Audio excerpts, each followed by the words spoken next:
It's the final day of the Democratic Convention. Kamala Harris accepts her presidential nomination in a key speech tonight. For more, we're joined by Professor Margaret Tseng at Marymount University in Washington, D.C. Margaret specializes in the presidency and voting behavior. Thanks very much, Margaret, for joining us here. Thanks for having me. Margaret, now, Harris's speech is undoubtedly the most important in her political career yet. What's the message she's likely going to want to get across to voters tonight? Well, I cannot overstate how important this particular speech is. If you really think about presidential elections in the United States, it's a very long, drawn-out process, almost 2 years, starting from what we call the visible primaries to the actual primaries and then the general election.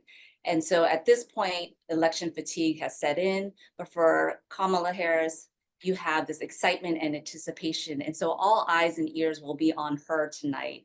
And she is going to need to be able to convey to the American people a sense of gratitude first to President Biden, to be able to show and share that her record over the last 4 years is one and the same as his. And also to be able to convey her experience and her competency to be able to be president if she were to be elected. And then lastly, to roll out her platform. We've heard some hints as to what type of policy she would pursue if she were elected as president. And they really target young people, the working class, and the middle class.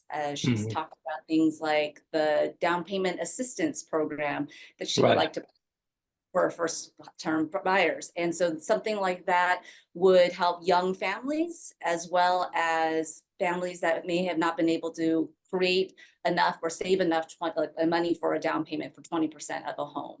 And so again, being able to target those important demographics that she will need for a victory in November.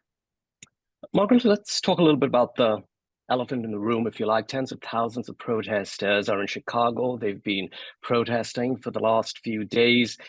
And we'll be closely listening in for any mention of Gaza. The protesters certainly are hoping for that. How will Harris likely tackle that, a hot button issue really, in her speech?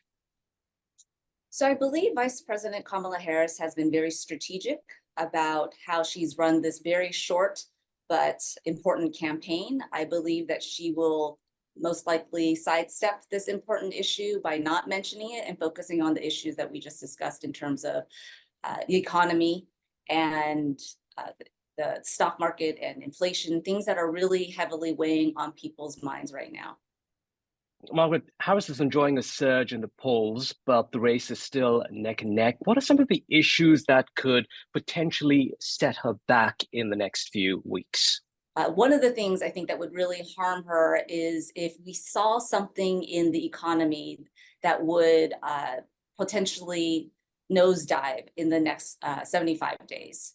So if you think about it, when we go to the polls to vote, we often exercise retrospective voting, meaning, are we better off than we were 4 years ago when the administration started? And so they'll be looking at things like your 529 accounts that are invested for your college students, or your retirement or pension accounts, which are heavily connected to your stock market. So if the stock market, let's say, takes a major nosedive like it did a week ago, and then maintains that nosedive over the course of the next few months, that could definitely create some backlash. Other things like unemployment rates, if they somehow unexpectedly go up, or inflation rates, if it hurts people's pocketbooks. Those are things that she and President Biden would be blamed for and could certainly hurt her in the November election. Margaret, you've studied presidencies in the past. Now, unlike Hillary Clinton, for example, in 2016, Harris is not really playing up the fact that she could become the first female president of the United States. What do you make of that strategy? Her team has clearly looked at the 2016 Hillary handbook and tried to figure out ways in which to bring victory versus losing in the next election. And one of the things that they have really focused on are the issues, policies, and not necessarily the symbolism of a woman being elected.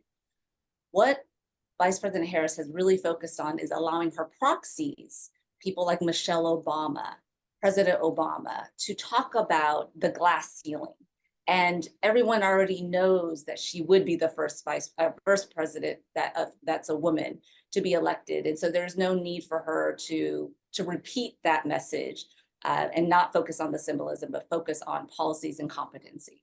Margaret, finally, before I let you go, we've been hearing rumors since even before the convention started, Beyonce or Taylor Swift might be making an appearance, and I'm sure that's the only reason why you'll be tuning in tonight, right? Not Kamala Harris.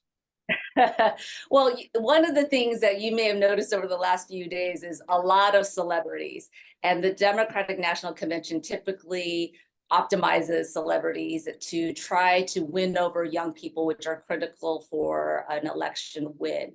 Part of the reason is that young people tend to vote at a lower percentage than other demographics. I don't think it's going to be Taylor Swift only because she talks about being apolitical, but if I were a betting woman, I would say Beyonce. All right, we'll circle back to you and see if you were right tomorrow, perhaps. Thanks so much. Thanks so much for joining us, Margaret Tseng at Marymount University, joining us here on CNN News 18.